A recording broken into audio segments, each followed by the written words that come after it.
It's almost like Warcraft 3 with no creeps at this point. Having said that, it may change. Players might get better at harassing. There might be more interesting stuff going on. Just the thing is, in StarCraft 1, you have a lot of Corsair, Reaver sort of stuff with shuttles. You have High Templar drops, again with shuttles. You've got vultures running around, laying mines and picking off workers and so forth. Doesn't really seem to be happening with StarCraft 2. Even though Blizzard has designed the bases and the environment and the units to be really good at harassment, they don't seem to have pulled it off just yet. So I'm not saying the game is fundamentally flawed because of what the game is like at the moment. I am saying that that needs to be improved, either from the players understanding the game better or from Blizzard tweaking things a bit to allow us to see a bit more of that. Reapers are actually, in my opinion, a terrible unit. They do so much damage to buildings and to workers, but they're so easy to stop. And if you commit a lot of minerals to them and your attack doesn't work, you're really behind. And any decent player with any advanced warning of the Reapers will be able to deal with them. Even if you don't have advanced warning of Reapers, you can defend it and just come out better off.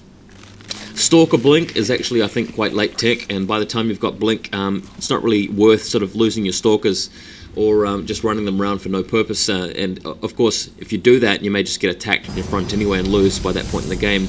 You really, the later games to StarCraft are about what you're seeing on screen right now, the big ball of units.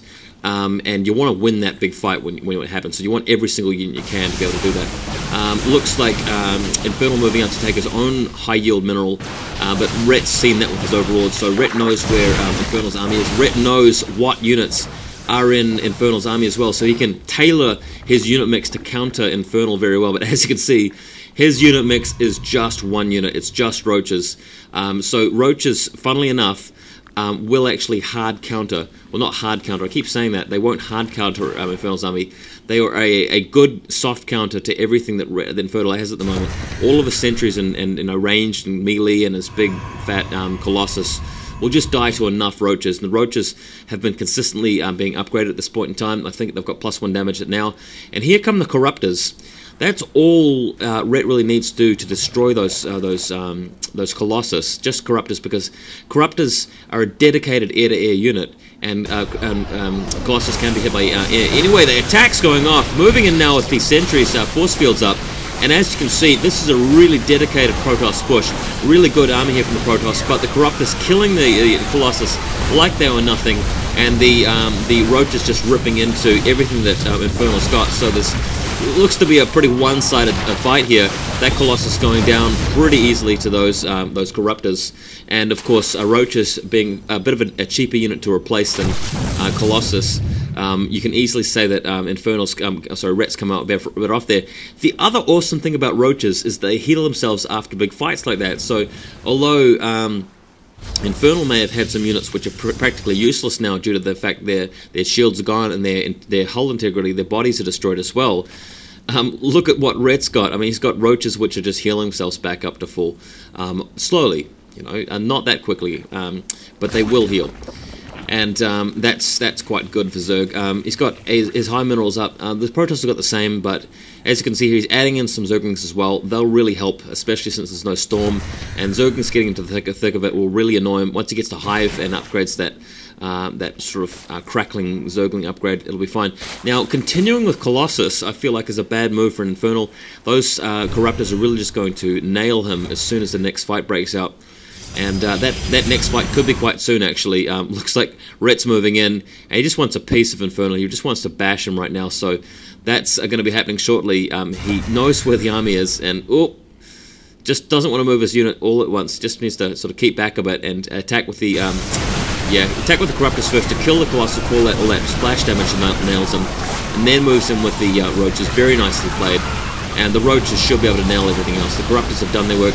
Almost feel like he's got too many Corruptors, but I think he wanted to actually destroy the Colossus very quickly, so hence the need for that many Colossus, just so that he didn't take a lot of splash damage on his Roaches too quickly. So a decent unit combination. Even got the Overseer tailing him just in case any Dark Templars show up. So again, staying with control of this game, continuing to move to win the fights, reinforce his troops, re-upgrade them. Once they hit that critical mass of sort of a number of Roaches at 2-2 or 3-3, then he can just stroll into that expansion and bash it, even if he gets attacked from behind. Should be able to win either way. So things looking really good for Rhett.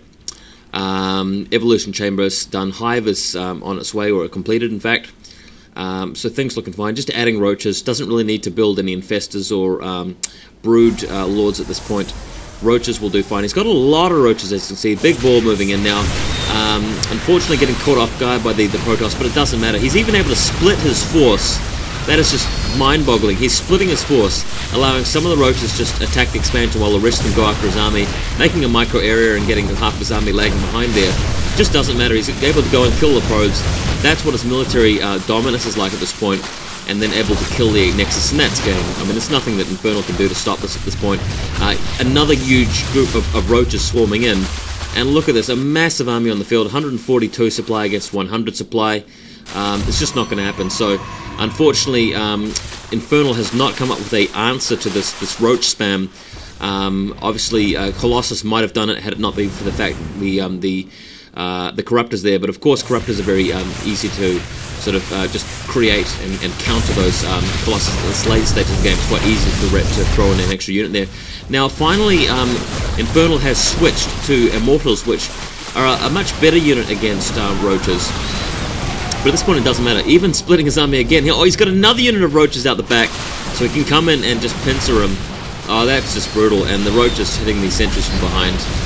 So again, that's lights out. He's getting everything captured in this round, so that's game right there. Infernal loses game too, so Ret goes up 2-0.